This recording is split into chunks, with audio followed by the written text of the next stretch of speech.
Hello. Today I'm going to tie for you a Dyret October Caddis. So this will be the upper fly on a dry dropper rig that I'm going to use on my Euro setup. And I think it's appropriate for this time of year and it seems to work well so far. We're going to do this one in a size 14 Mustad dry fly hook. It's predominantly deer hair, kind of the head, body, and tail. It's going to be ribbed or palmered with a saddle hackle in Grizzly. And I have that's Haretron in my rabbit dubbing dispenser. And it's kind of an October orange. We're going to hold it all together with black uni thread, A-dot uni thread. So let's get a hook in the vise. I'll talk a little more about where I'm going with this fly. So I've done these before. I had a couple in my box. I didn't have any with the October orange bodies on them, but I experimented and it makes a great upper fly for the dry dropper rig on the on my Euro setup. So here we are. We're going to lay down a thread base, go back to the start of the bend, work my way back forward, and I have to make sure I leave about an eye length there. That's where we're going to actually tie in our tuft of deer hair. So off camera, I've done a little pinch of deer hair. It's probably about a hook gap in width, and I want it to be a little longer than the bend of the hook. And we'll do a couple of loose wraps and then start to pull it tight. And we don't want to overdo this. We want it to be nice and tight. We don't want it to roll around the hook, but I don't want to cut through the deer hair in the process. So I'm just spiraling my way back to the end of the shank, kind of like where the bar would be. I'm going to do one wrap underneath. That little one underneath at least will help keep it from rolling.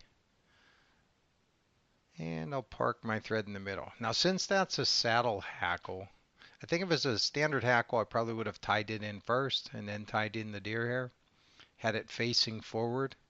But when you do that with a saddle hackle, that long hackle gets in the way while you're tying in deer hair. So we'll get a couple of wraps here, work our way up, and get a wrap or two right behind where the deer hair was tied in. And here we come with some dubbing. So this is kind of a guide fly in that it's only like 3 materials.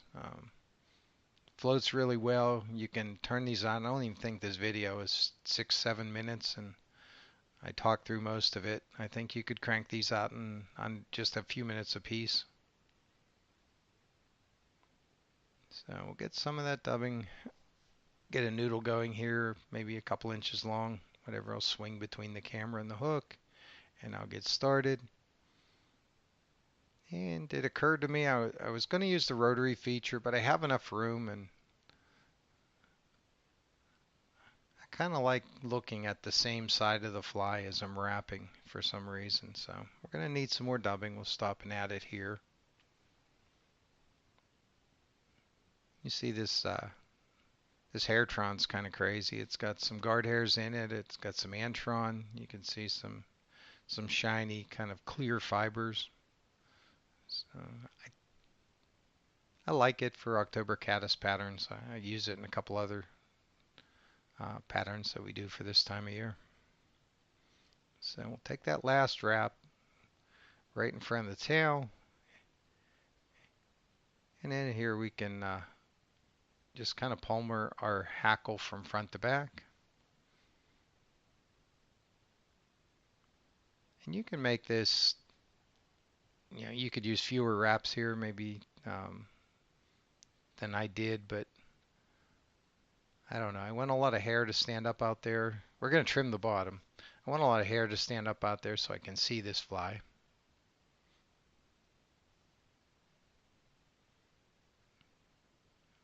And kind of weave our way through. And then that tying thread kind of acts as a counter wrap. It'll hold our hackle in place. We'll pull our deer hair back. and build up a little head just to kind of stand that deer hair up and keep it in a tuft. So while we're here and while the deer hair is still long, I can use the ends to pull it out of the way while I do a whip finish.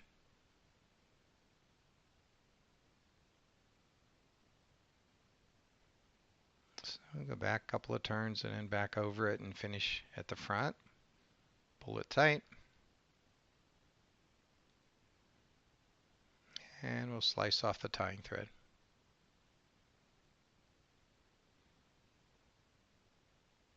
So I can get that deer hair in a bundle, and then I'll come in with my snips.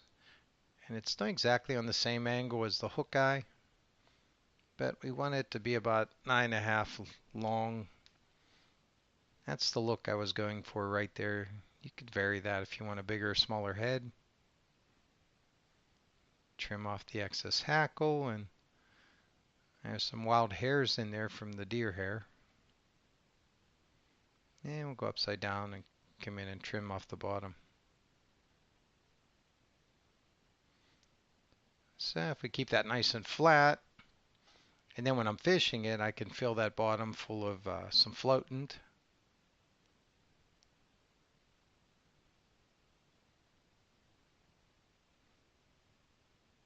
And that's it. That's our fly. So that's going to be my upper fly, the dry, and my dry dropper that I do on my Euro rig. We'll put a drop of head cement on the bottom of the whip finish there, let it soak in.